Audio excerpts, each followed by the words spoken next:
Hello everyone and welcome back to the online classes of Smart Indian Model School. I am your commerce teacher and today we will discuss the next topic of second chapter of accountancy, basic accounting term, which is expenditure. So what are expenditure? Any type of payment for the receipt of benefit. Means हम कोई भी अगर payment करते हैं, कुछ भी हम खर्च करते हैं, किस पर्पज से? For the receipt of benefit, ताकि हमें उससे कोई बेनिफिट मिले। बेनिफिट हमें लॉन्ग टाइम में भी मिल सकता है, शॉर्ट टाइम में भी मिल सकता है। So any type of payment which is incurred for the receipt of benefit is called expenditure. Now expenditure are divided into 3 broad categories. Number 1, capital expenditure. Number 2, revenue expenditure. And number 3, deferred revenue expenditure. We will discuss these 3 one by one. The number 1 is capital expenditure. What are capital expenditure? These are those expenditure which are incurred. Incurred means खर्च करना. These are those expenditure which are incurred for purchase of asset. या तो asset को purchase करने के लिए, जैसे suppose हम बिल्डिंग परचेज करते हैं, मशीनरी परचेज करते हैं, फर्नीचर परचेज करते हैं, और increasing the value of asset, या फिर उस एसेट की वैल्यू बढ़ाने के लिए अगर हम कोई भी खर्च करते हैं, then it is called capital expenditure. Value increasing the value of asset mean suppose जैसे हम बिल्डिंग पे कुछ और कंस्ट्रक्शन करा देते हैं, एक और रूम कंस्ट्रक्ट करा देते हैं, तो हमारी बिल्डिंग की वैल्यू जो है वो इंक्रीज हो जाएगी।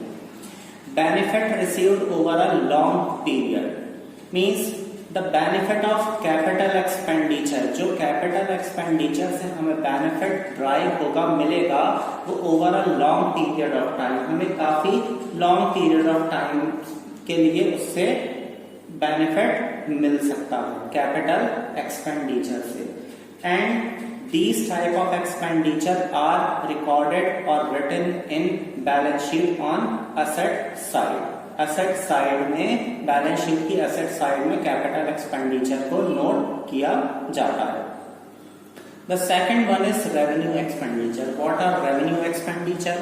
These are those expenditures which are incurred for day-to-day operation of business. Means जो हम रोज के day to day operation means रोज के जो खर्चे डेली बेसिस पे होती है, जब हम ऐसा कोई एक्सपेंडिचर करते हैं, then it is called revenue expenditure. And the benefit of revenue expenditure received during one accounting year. और इस टाइप के एक्सपेंडिचर, रेवेन्यू एक्सपेंडिचर के जो बेनिफिट है वो सिर्फ हमें एक अकाउंटिंग ईयर में ही मिल जाएंगे। अकाउंटिंग ईयर मीन्स एक साल। नॉर्मली अकाउंटिंग ईयर एक साल का होता है। It may be of 3 months 6 months but normally 1 year का होता है। It may be from 1st January to 31st December और from 1st April to 31st March। Accounting year 2 हो सकते हैं हमारे, या तो 1st January से लेकर 31st December जो हमारा कैलेंडर ईयर होता है, और अगर ये नहीं है तो फिर फाइनेंशियल ईयर होगा। फाइनेंशियल ईयर स्टार्ट होता है 1st April से और एंड होता है 31st March से। Okay, so the revenue expenditure are those expenditure which are incurred for day to day operation and the benefit of which is received during only one accounting year. For example salary paid, अगर हम workers को salary paid कर रहे हैं तो वो सिर्फ इसी साल के लिए तो वर्क करेंगे ना, तो इसी साल में हमें उसका बेनिफिट ड्राइव हो जाएगा।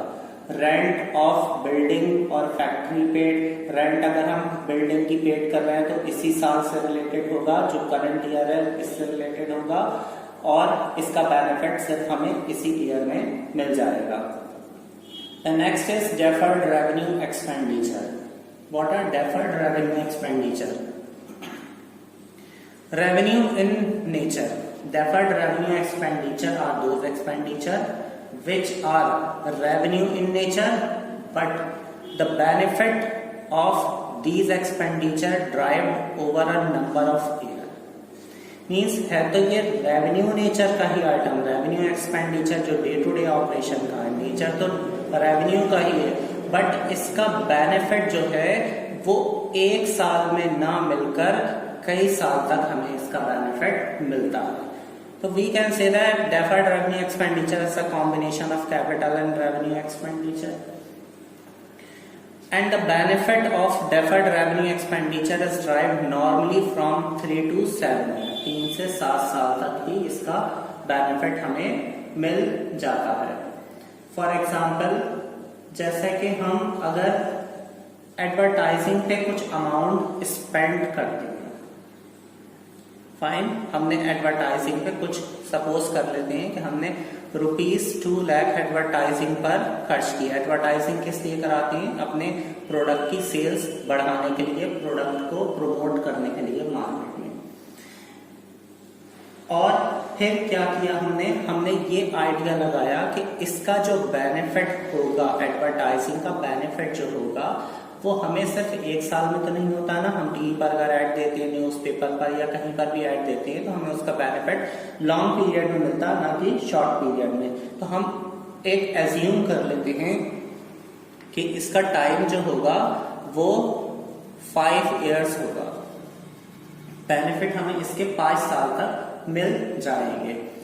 तो हमें क्या करना है कि एक्सपेंडिचर जितना भी टोटल अमाउंट था 2 लाख, इसको हम डिवाइड कर देंगे नंबर ऑफ ईयर से। So it will comes 40,000 rupees. हमें क्या करना होगा? The 40,000 rupees we have to cover from profit and loss account each year.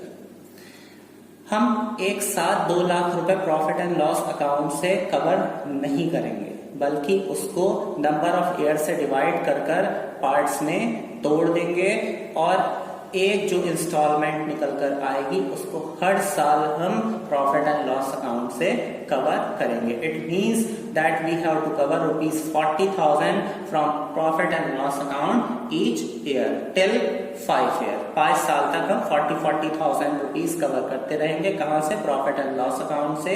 और जब ये टोटल 5 ईयर कवर हो जाएंगे, then the deferred revenue expenditure will totally covered from profit and loss account.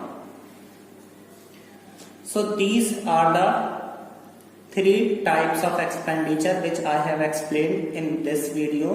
In next video, I will explain you the difference between capital expenditure and revenue expenditure. So wait for the second video. Thank you so much. Like, share and also subscribe our channel. Thank you so much.